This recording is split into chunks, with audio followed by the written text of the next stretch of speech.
പ്രശസ്ത ചലച്ചിത്ര നിർമ്മാതാവായ ആൻ്റണി പെരുമ്പാവൂരിനെയും മോഹൻലാലിനെയും സാന്ദ്ര തോമസ് അപമാനിച്ചു എന്ന രീതിയിലാണ് പ്രചരണം വന്നിരിക്കുന്നത്.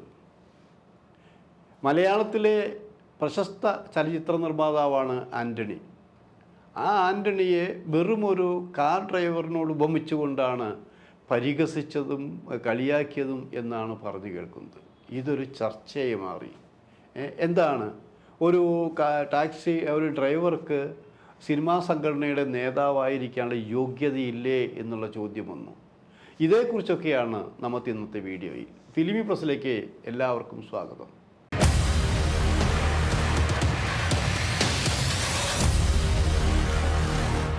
നമുക്ക് അകന്നു നിന്നുകൊണ്ട് ചില കാര്യങ്ങൾ കേൾക്കാൻ രസമാണ്. പക്ഷെ ആ കേൾക്കുന്നതാണോ മുഴുവൻ സത്യം? ആ കേൾക്കാത്ത കുറേ കാര്യങ്ങൾ സിനിമയ്ക്കുള്ളിലുണ്ട്. സിനിമയ്ക്കുള്ളിലെ സിനിമ തന്നെയാണ്. ഞങ്ങൾ പങ്ക്തിയൊക്കെ അങ്ങനെ ഉണ്ടായിരുന്നുള്ളൂ. അപ്പോൾ ആ സിനിമയ്ക്കുള്ളിലൊരു സിനിമയുണ്ട്. ആ സിനിമയുടെ രഹസ്യങ്ങൾ ആരും പുറത്ത് പറയാൻ ധൈര്യപ്പെടില്ല. അങ്ങനെ ധൈര്യപ്പെട്ടാൽ അവർ ശക്തരല്ലെങ്കിൽ അവർ സിനിമയിൽ നിന്ന് ഔട്ട്. ഇതാണ് സ്ഥിതി. പക്ഷേ ഇപ്പോഴത്തെ സ്ഥിതി എന്താ? നമ്മൾ ആലോചിക്കുക. നമ്മൾ പല ജോലി IAS IPS വലിയ ഇതൊക്കെയുള്ള ആൾക്കാർ പലരും കഠിനാധ്വാനം ചെയ്ത് പഠിച്ച് വന്നിട്ടുള്ളതാണ്. കൂലിപ്പണിക്കാരൻ്റെ മക്കളുണ്ട്, ഒക്കെ ഉണ്ട്. അല്ലെങ്കിൽ അവർ കഷ്ടപ്പെട്ട് വന്നു. ഇവർക്കൊക്കെ ഉന്നത നിലയിലെത്താൻ പാടില്ലേ എന്ന് ചോദിച്ചു. ഇതുപോലെ തന്നെയാണ് ഇപ്പോൾ സാന്ദ്ര തോമസിൻ്റെ പേരിൽ പ്രചരിച്ചു കൊണ്ടിരിക്കുന്ന ഒരു വാർത്തയുണ്ട്. സാന്ദ്ര തോമസ് പ്രശസ്ത ചലച്ചിത്ര നിർമ്മാതാവായ ആൻ്റണിയെ വെറുമൊരു കാർ ഡ്രൈവറാണ്. കാർ ഡ്രൈവർ ആയ നിലയ്ക്കാണ് സിനിമയുടെ സംഘടനയുടെ നിർമ്മാതാക്കളുടെ സംഘടനയെ തലപ്പത്തിരിക്കുന്ന ഒരാൾ എന്ന് പറഞ്ഞ് പരിഹസിച്ചു എന്നാണ് ഇൻഡസ്ട്രിയിൽ ഇങ്ങനെ പരന്നുകൊണ്ടിരിക്കുന്നത്. അത് ചിലരൊക്കെ ഏറ്റുപിടിച്ചിട്ടുണ്ട്. അപ്പം അങ്ങനെ വന്നപ്പോൾ ആൻ്റണിയെ പറയുമ്പോൾ അത് മോഹൻലാലിനെയും കൂടി ബാധിക്കുന്ന രീതിയിലായിരുന്നു. മോഹൻലാൽ ആവശ്യമില്ലാത്ത കാര്യങ്ങളൊട്ട് ഇവിടെ ഇടപെടാറുമില്ല. എന്തുകൊണ്ടാണ് ഈ സാന്ദ്ര ഇപ്പോൾ ആൻ്റണിയെക്കുറിച്ച് ഇങ്ങനെ പറയാൻ കാരണം?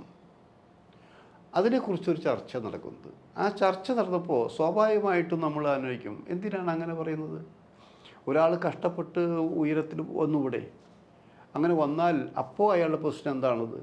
ചിലപ്പോൾ ടാക്സി ഓടിച്ചിട്ടുണ്ടായിരിക്കാം, കഷ്ടപ്പെട്ടിട്ടുണ്ടായിരിക്കാം. അപ്പോൾ നിങ്ങൾ ചോദിക്കില്ല, ഇപ്പോൾ സിനിമയിൽ വലിയ നടന്മാരായിട്ട് വന്നിട്ടുണ്ട്. ഇപ്പോൾ നമ്മുടെ ഇന്ദ്രൻസിനെ എടുക്കുക. ഇന്ദ്രൻസിനൊക്കെ തുടക്കകാലത്ത് എത്രയോ പേർക്ക് പുച്ഛമായിരുന്നു അല്ലേ? വസ്ത്രാലങ്കാരത്തിൻ്റെ അസിസ്റ്റൻ്റായിട്ട് വന്ന ഒരു ചെറുപ്പക്കാരനാണ് ഞാൻ കാണുമ്പോൾ ഒന്ന്.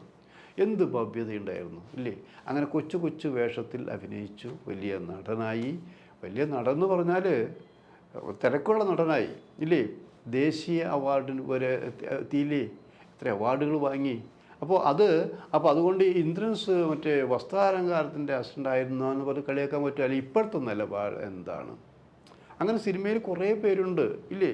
സൗന്ദര്യമില്ലാത്തവർ സൂപ്പർ സ്റ്റാറുകൾ ആ വലിയ താരനിരയിലേക്ക് ഉയർന്നിട്ടുണ്ടെന്ന് ആലോചിക്കണം.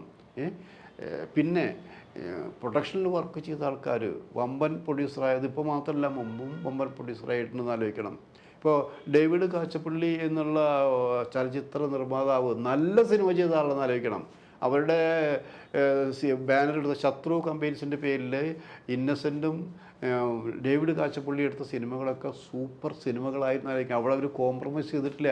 എന്തിന് ലേഖയുടെ മരണം ഒരു ഫ്ലാഷ് ബാക്ക് പോലൊരു സിനിമ എടുത്തുകൊണ്ട് അട്ടർ ഫ്ലോപ്പ് കോടികളാണ് ഇന്നത്തെ കണക്ക് നഷ്ടപ്പെടുത്തിയിട്ടുണ്ട്. അങ്ങനെ നഷ്ടപ്പെടുത്തിയ സിനിമകൾ എടുത്തിട്ടുണ്ടെന്ന് ആലോചിക്കണം അല്ലേ? നല്ല കുറേ സിനിമകൾ ചെയ്ത ആ ഡേവിഡ് കാച്ചപ്പള്ളി ആദ്യം പ്രൊഡക്ഷനിലാണ് വർക്ക് ചെയ്യുന്ന ആലോചിക്കണം. ആ വർഷങ്ങൾക്ക് മുമ്പുള്ള പ്രൊഡക്ഷനിലെ ജീവിതം എങ്ങനെയാണ്? കുറേ കഷ്ടപ്പെട്ടിട്ടുള്ളതാണെന്ന് ആലോചിക്കണം. അന്ന് നമ്മൾ ആ ഒരു പ്രൊഡക്ഷൻ മാനേജറുടെ എക്സിക്യൂട്ടീവിൻ്റെ പവറ് അനുഭവിട്ട് അന്നത്തെ നമ്മളിപ്പോൾ ഈ അടുത്ത് മരിച്ചുപോയ പ്രശസ്ത സംവിധാനം മോഹനുണ്ട്, ഇന്നസെൻ്റ് ഉണ്ട്. ഇവരൊക്കെ ഒരേ നാട്ടുകാരാണെന്ന് ആലോചിക്കണം. ഇവർക്ക് രണ്ടുപേർക്കും ജോലിയില്ല, ഭക്ഷണത്തിനില്ല. അപ്പോൾ അത് ഡേവിഡ് കാച്ചപ്പള്ളിയാണ് ഒരു കരിയറിൽ ചോറെല്ലാം ആക്കി കൊണ്ടുവന്ന് ഇവർക്ക് കൊടുത്തിട്ടുള്ളത്. അതിനു മുമ്പ് ഒരു കാര്യമുണ്ടെന്ന് ആലോചിക്കണം. അവരൊരു സിനിമയിൽ അവരനുഭവം ഒരു സിനിമയിൽ മോഹൻ ചിത്രീകരിച്ചിട്ടുണ്ട്. എന്തിന്? പട്ടിണി കിടക്കുമ്പോൾ ആഹാരമില്ല, ഇച്ചിരി കഞ്ഞിവെള്ളം കിട്ടി. ഈ കഞ്ഞിവെള്ളം കൊണ്ടുവന്നിട്ട് മുമ്പ് പപ്പത്തണ്ടുണ്ട്. ഈ പപ്പത്തണ്ട് 3 പേരും അതിൽ കുത്തി വലിക്കുകയാണ്. അതിൽ നിന്ന് ആർക്കാണോ ഈ ചോറ് കിട്ടുന്നത് അവർ ഭാഗ്യം. അത്രയും ദയനീയമായ രീതിയിൽ പട്ടിണി കിടന്നുകൊണ്ട് സിനിമയ്ക്ക് വേണ്ടി ജീവിതം ഹോമിച്ച് രക്ഷപ്പെട്ടവരാണെന്ന് ആലോചിക്കണം. അപ്പോൾ അവരുടെ ഒരു ഭൂതകാലം അങ്ങനെ ആയിരുന്നു എന്ന് പറയാൻ പാടുണ്ടോ? ഞാൻ കാണുമ്പോൾ ഈ ഡേവിഡ് കാച്ചപ്പള്ളിയുടെ ഇന്നസെൻ്റെയും വീട്ടിൽ ഒരു പാചകക്കാരനായിരുന്നു ശ്രീനിവാസൻ.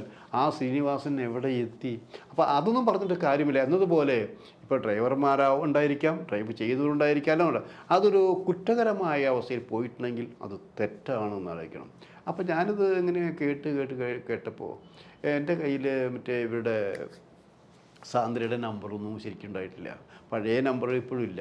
ഈ നമ്പർ തേടി പിടിച്ച് ഞാൻ വിളിച്ചു. ഞാൻ ഇന്ന ആളാണെന്ന് പറഞ്ഞു. അറിയാം, എന്നെക്കുറിച്ച് മുമ്പ് എഴുതിയിട്ടുണ്ടല്ലോ, എല്ലാവരെയും കുറിച്ച് എഴുതുന്ന ആളല്ലേ, ഇപ്പം എന്താ എന്നെക്കുറിച്ച് വല്ല വാർത്ത കിട്ടും? വാർത്തകളെല്ലാം ഞാൻ കഴിഞ്ഞ ദിവസം ഒരു വീഡിയോ ചെയ്തിട്ടുണ്ടായിരുന്നു. ഞാൻ അത് കണ്ടിരിക്കുമോ എനിക്കറിയില്ല.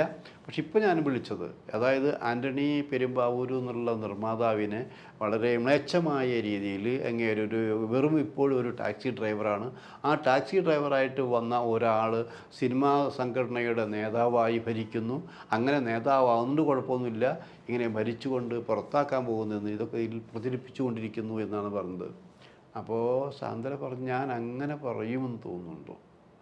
ഒന്നാമത്, ഞാൻ ആൻ്റണി ചേട്ടനെക്കുറിച്ചോ മോഹൻലാൽ ചേട്ടനെക്കുറിച്ചോ അല്ല പറഞ്ഞിട്ടുള്ളത്. ഇവിടെ ടാക്സി ഡ്രൈവറായി സിനിമയിൽ വന്ന എത്രയോ പേരുണ്ട്, പ്രൊഡക്ഷനിൽ വന്ന എത്രയോ പേരുണ്ട്. അത് ഒന്നാമത് ആൻ്റണി പെരുമ്പാവൂർ ചേട്ടൻ സിനിമയിലേക്ക് ടാക്സി ഡ്രൈവറായിട്ട് പ്രൊഡക്ഷനിൽ വന്ന ആളല്ല എന്നാലോചിക്കണം. അതായത് പകരം ഒരു ഡ്രൈവർക്ക് വേണ്ടി വണ്ടി ഓടി പകരം ഒരു ദിവസത്തേക്ക് വേണ്ടി വന്ന ഒരാളായിരുന്നു ആലോചിക്കണം. അദ്ദേഹം വന്നു, അദ്ദേഹത്തിനെ കൊണ്ടുപോയി മോഹൻലാൽ ചേട്ടനെയാണ് കൊണ്ടുപോയിരുന്നത്. മോഹൻലാലിന് അദ്ദേഹത്തിന് ഇഷ്ടമായിരുന്നു. പിന്നെ അദ്ദേഹത്തിൻ്റെ കൂടെ കൂട്ടി. അങ്ങനെ പിന്നെ വന്നിട്ടാണ് പ്രൊഡ്യൂസറായി ആലോചിക്കണം. ഞാൻ പറഞ്ഞ ആൾ ഇവിടെ ആൻഡോ ജോസഫാണ്. ആൻഡോ ജോസഫ് എന്നുള്ള പ്രൊഡ്യൂസറെ കുറിച്ചാണ് ഞാൻ പറഞ്ഞത്. ആൻഡോ ജോസഫ് മോശക്കാരാണെന്ന് ഞാൻ പറഞ്ഞിട്ടില്ല. ആൻഡോ ജോസഫ് സിനിമയിൽ വന്നത് ടാക്സി ഡ്രൈവറായിട്ടാണ്. ആ ടാക്സി ഡ്രൈവറായിട്ട് വന്നു, പിന്നെ പ്രൊഡക്ഷനിൽ ജോലി ചെയ്തു, പിന്നെ നിർമ്മാതാവായി എന്നുള്ളതാണ്. പക്ഷേ ഇങ്ങനെ പറയുമ്പോഴും അദ്ദേഹം കോൺഗ്രസിൻ്റെ ഒരു നേതാവായിരുന്നു, ഉമ്മൻചാണ്ടിയുടെ വലതു കൈയായിരുന്നു, സ്വാധീനമുള്ള ആൾ തന്നെയാണത്. അത് കുറച്ചല്ല പറഞ്ഞിരിക്കുന്നത്. അങ്ങനെ ടാക്സി ഡ്രൈവറായി വന്ന ഒരാൾ സിനിമയുടെ തലപ്പത്ത് വന്നുകൊണ്ട് മമ്മൂട്ടി അടക്കമുള്ളവർ വമ്പൻ സ്റ്റാർസിൻ്റെ അടുത്ത ആളായി തീരുമ്പോൾ ഈ അഭിപ്രായം പറഞ്ഞതിൻ്റെ പേരിൽ എന്നെപ്പോലെയുള്ളവരോട് ഇങ്ങനെ മോശമായി പെരുമാറുന്നത് ശരിയാണോ എന്നേ ചോദിച്ചിട്ടുള്ളൂ. അത് തെറ്റിദ്ധരിപ്പിച്ചുകൊണ്ട്, അതായത് ആൻ്റണി പെരുമ്പാവൂർ ചേട്ടനെയും ലാലേട്ടനെയും എനിക്ക് എതിരാക്കാൻ വേണ്ടി ആരെങ്കിലും എന്തെങ്കിലും കളിച്ചിട്ടുണ്ടെങ്കിൽ ആ കളി വേണ്ട മക്കളെ എന്ന് പറയാനും കൂടിയാണ് ഞാനിപ്പോൾ ആൻഡോ ജോസഫിൻ്റെ പേര് പറഞ്ഞത് എന്നാണ് സാന്ദ്ര പറഞ്ഞതെന്ന് ആലോചിക്കണം. അപ്പോൾ നമുക്ക് പറയാനുള്ള കാര്യങ്ങൾ ആരും ആരെക്കുറിച്ചും പറയാം. ചിലപ്പോൾ പറഞ്ഞ കാര്യങ്ങൾ ശരിയാവണമെന്നില്ല, തെറ്റിദ്ധരിപ്പിക്കാം, തമ്മിലടുപ്പിക്കാം. ഇതൊക്കെ സിനിമയുടെ ഒരു ഭാഗം തന്നെയെന്ന് ആലോചിക്കണം. നമ്മൾ ചില സിനിമകൾ കാണാം, ആസ്വദിക്കാം, പക്ഷേ സിനിമയ്ക്കുള്ളിലെ സിനിമകൾ നമ്മൾ വിശ്വസിക്കരുത് എന്നുള്ളതാണ്. ഇവിടെ ആർക്കും സിനിമ സക്സസ്സായി ആർക്കും സിനിമ നിർമ്മിക്കാം, നിർമ്മാതാവാകാം എന്നുള്ളതാണ്. അപ്പോൾ വിചാരിക്കാത്ത രീതിയിൽ പലരും രക്ഷപ്പെട്ടു പോയ, ഒറ്റ സിനിമ കണ്ടുപോലും രക്ഷപ്പെട്ടു പോയ ആൾക്കാരുണ്ടല്ലോ. ഇപ്പോൾ ഈ അടുത്ത കാലത്ത് നമ്മൾ ആലോചിക്കണം, പൃഥ്വിരാജ് നിർമ്മിച്ച സിനിമകൾ ഈ അടുത്ത കാലത്ത് ബമ്പൻ ഹിറ്റായി പോയില്ലേ? ഇപ്പോൾ 30-40 കോടി രൂപ വരെ വീട് ബോംബെയിൽ മേടിച്ചു എന്ന് പറഞ്ഞില്ലേ? സിനിമയിൽ അഭിനയവും സിനിമാ നിർമ്മാണവും കിട്ടിയ പൈസകൾ തന്നെയല്ലേ ഇതൊക്കെ? അപ്പോൾ നമ്മൾ ഒറ്റ രാത്രി കൊണ്ടായിരിക്കും ഒരുപക്ഷേ ഒന്നുമില്ലാത്തവൻ വലിയ നിർമ്മാതാവ്, സംവിധായകനൊക്കെ വമ്പൻ രീതിയിലേക്ക് പോകുന്നത്. അവരോടൊപ്പം തന്നെ സൂപ്പർ സ്റ്റാറുകൾ ഉണ്ടാക്കുന്നത് അവരുണ്ടാക്കുന്നതല്ല. ഈ സൂപ്പർ സ്റ്റാറുകൾ ഉണ്ടാക്കുന്നത് ഇവിടുത്തെ പ്രേക്ഷകരും മാധ്യമപ്രവർത്തകരുമാണെന്ന് ആലോചിക്കുക. ഇതൊന്നും അവർ ആലോചിക്കാറില്ല.